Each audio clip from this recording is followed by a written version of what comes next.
Students, yesterday I have given you a brief introduction of the author or say novelist D.H. Lawrence. And today we'll discuss some important aspects of the novel itself. D.H. Lawrence's novel, as I have told you earlier, was originally titled as Paul Morrel and it was published in 1913. This novel, Sons and Lovers, it's an autobiographical novel and it reflects the life of the author and provides the readers with intimate knowledge of his life, or say it gives much information about D.H. Lawrence. Regarding genesis of this novel, Lawrence himself has written in a letter to Garnet. I quote, "A woman of character and refinement goes into the lower class and has no satisfaction in her own life. She has had a passion for her husband, so the children are born of passion and have heaps of vitality. But as her sons grow up, she selects them as lovers. First the eldest, then the second. These sons are urged into life by their reciprocal love of their mother, urged on and on. But when they come to manhood, they can't love because their mother is the strongest power pull in their lives and holds them. As soon as the young men come into contact with women, there is a split.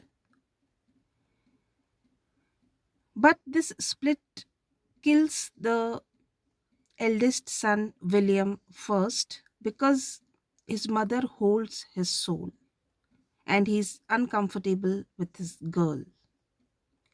And he was in a kind of a dilemma because he doesn't know where he is. The next son gets a woman who fights for his soul, fights his mother.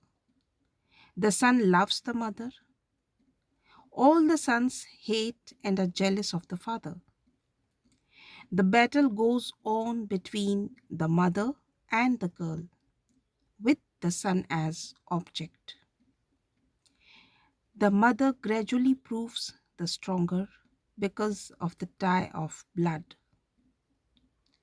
The son decides to leave his soul in his mother's hands and, like his elder brother, go for passion. Then the split begins to tell again. But almost unconsciously, the mother realizes what is the matter and begins to die.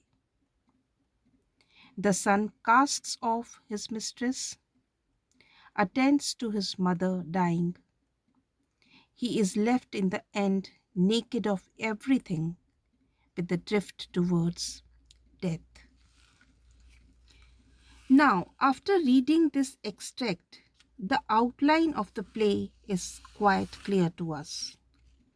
The only difference in this outline of the novel is that Paul, the second son in the novel, is left naked of everything with the drift towards death, whereas in the novel, Paul describes that he can and must go on living, and with a sense of the excitement and challenge of life, he turns his steps towards the lights of the town. Sons and Lovers presents the Freudian Oedipus complex and in fact is definitely the first Freudian novel in English. But it is not actually inspired by the theory of Freud. Although through this novel, Lawrence wanted to recreate his early years and attempt some kind of catharsis. But in addition to this, he also wanted to trace the disintegrating influence of industrialization on the simple life in the countryside. Lawrence refers to Sons and Lovers as the colliery novel also. The first few chapters portrays a realistic picture of the working class engaged in mining industry. Now, students, if we talk about the characters of this novel, the main character in this novel, the main characters in this novel includes Walter Morrell, an uneducated coal miner, then Gertrude, his wife. She belongs to an educated middle class family.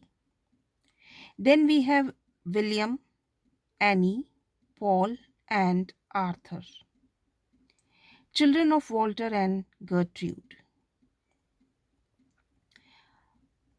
Lawrence draws the character of William and Paul in much detail in this novel. They are the main characters, in fact, the major characters.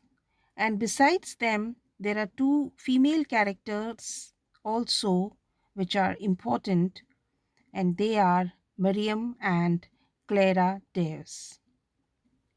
Students, today we have discussed some important aspects of this novel, and we have also come to know about the characters in the novel. And tomorrow we'll discuss the plot of the novel in brief. Till then, thank you.